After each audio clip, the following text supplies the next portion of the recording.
All right, the moment you've been waiting for, Gravesend, has arrived. Ladies and gentlemen, we have a guest who came in and a couple of friends who came in to watch our guest. How about a nice warm welcome? Say hello to Mr. Lawrence Dayan, everybody. How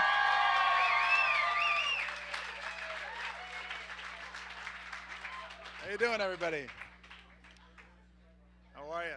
Let's hear it from Barry. Let's keep it going from Barry. So New Yorkers have gotten so polite, it really makes me sick. You know, I was in an elevator yesterday and somebody came over to me and they said, "Good morning. Where are we, Nebraska?" I mean, really, they've gotten so polite. It scares me. There could be a suicide bomber with a faulty explosive vest and there'd be 10 people helping him wire it correctly. I tell you, the old New York. In the old New York, wow, the old New York, if you lost something, you lost it, it was gone. Gone. A couple of years ago, my brother lost his keys. The guy who found them moved into his house. Telling you. Nowadays, we're so polite, we're returning everything. Even me. Even me. I brought a book back to the library. It wasn't even mine. I took some girl's virginity. I gave it back. Tell you, there's a law.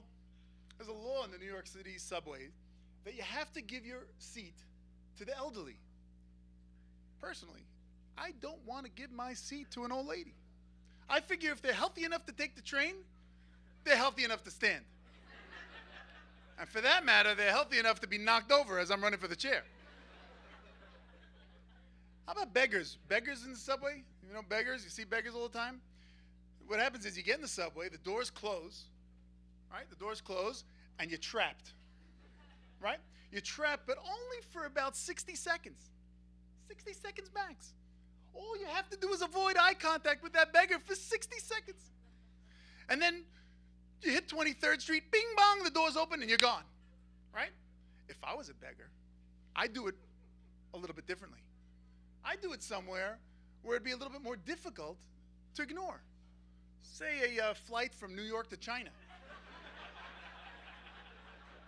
I'd plant myself by the bathrooms.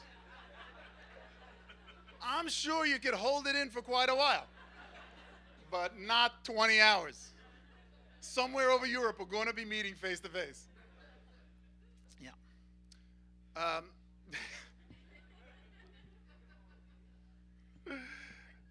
Americans are the laziest, fattest people around. Yeah.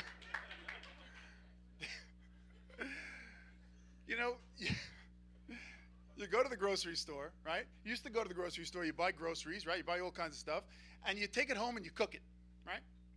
Nowadays, as time went on, there's whole sections of microwavable foods, right?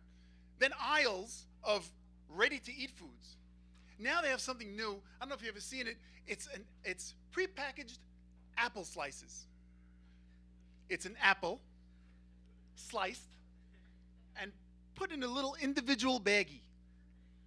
How freaking lazy are we that we can't bite an apple?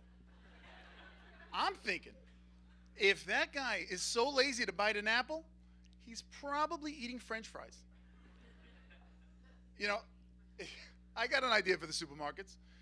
How about, if people are too lazy to cook, how about a whole section of food of other people's leftovers? Or how about this, pre-digested food? Don't even bother to eat it, just buy it and flush it. Now, I have to admit, I'm getting a little lazy and fat myself. Letting it go a little bit. I'm growing boobs. It didn't bother me much. It didn't bother me much. Until I went to the doctor recently, and I said, "Doc, is it time for my colonoscopy?" He said, "No, but you could use a mammogram."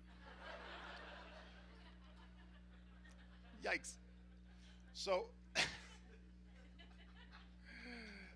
let me ask you, anybody been embarrassed by their parents, by their moms? Anybody here? Yes. I know. I'm sure you have. I have. I know I have. But as a kid, It was the usual stuff. The usual stuff like mom screaming too loud from the sidelines at my little games. Running after me to put on my coat. Or that time my friends and I came home early, and caught mom and dad fooling around on the couch.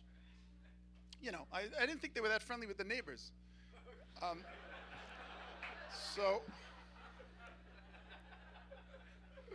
But now mom has a computer. Yeah, she's taken embarrassment to a whole new level. She's taking it virtual. Yep. She started friending some of my friends on Facebook. Yeah, that's wrong on many levels. And she's posting these nude baby photos. They aren't even of me. You believe it? So, I found the greatest place to go. The dentist. It's terrific. I mean, they have the greatest invention ever, right? Laughing gas? No? The best invention. I'm taking some x-rays. I get the gas. I'm filling a cavity. Give me the gas. You can amputate my arm. I'll take some gas. Sometimes when I'm paying the bill, I take the gas. They have that little bag you get, like a little toothbrush and a little floss and a little toothpaste. They should replace that and give out little samples of gas. That'll keep the customers coming back. I'm thinking, it occurred to me they should give out gas at other places where you hate going. Like if I'm renewing my driver's license, or waiting online at the post office, or when I'm getting that mammogram, Anyway, thank you very much, everybody. You were great. Appreciate it. Thank you very much.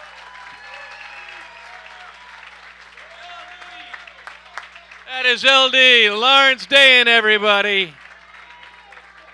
Lawrence Dayan. How you folks doing? You good? The guy from Australia with the Florida shirt on, I'm not quite sure how that happened. Now the conversation breaks out. As the friends are like, fuck it, he's done now.